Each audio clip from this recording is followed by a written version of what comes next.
Mr. Speaker, I came here in 2001 as an education advocate. I ran for the Eugene School Board in 1994 because I was very worried about what was happening to our school system, and I still am. In 1993, the Eugene School District laid off 100 teachers, and they have laid off more since then. In our high schools, there are half as many teachers for about the same number of students as there were in 1993. Every school district, most school districts in the state, similar things apply. I'm going to support this bill. Why am I going to support this bill? The bill is lower than the amount that we funded the current biennium for in our initial budget for the current biennium. Why am I supporting this bill? I think it's important to note, colleagues, that there has been rhetoric about funds being available somewhere in the state budget hidden away.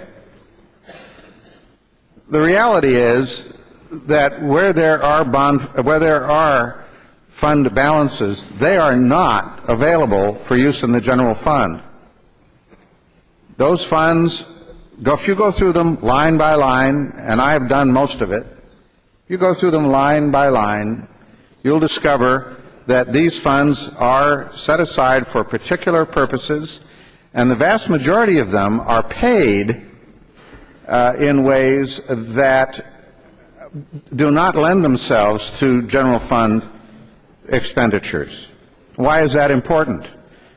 Well, we would renege on our bond indentures if we were to take the funds from the Treasurer's office that are reserved in the bonds and interest accounts. We would make it impossible to manage the university system if we took reserves that are intended for their cash reserves to operate through the summer and into the fall. And I could go on and on and on.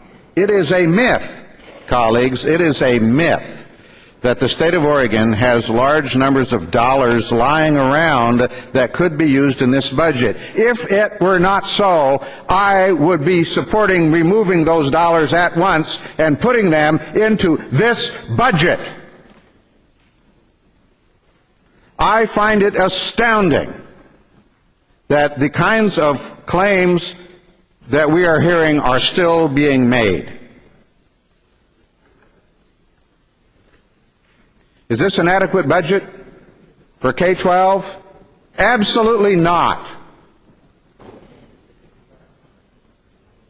We are in a situation with a several billion-dollar shortfall this year.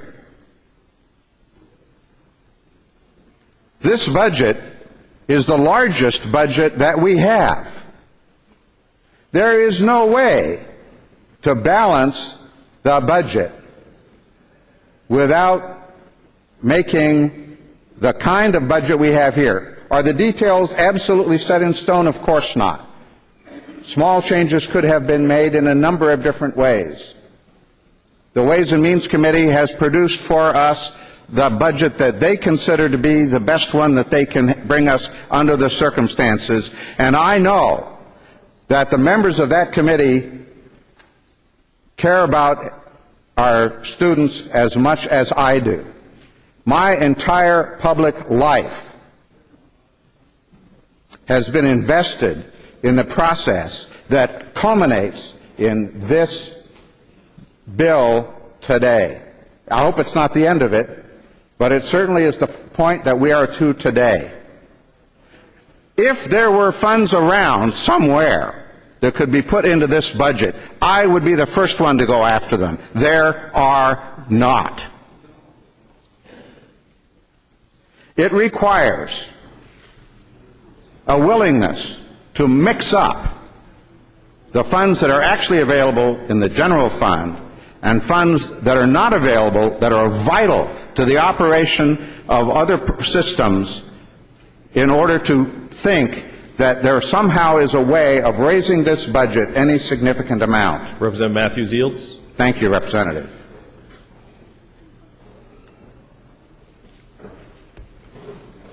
Colleagues, I am as concerned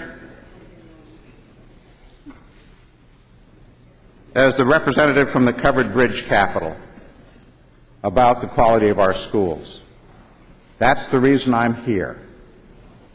I wish, sincerely, that we could come up with a better budget than this one in an amount significant. I don't believe we can. I urge an aye vote. Thank you, Mr. Speaker. Further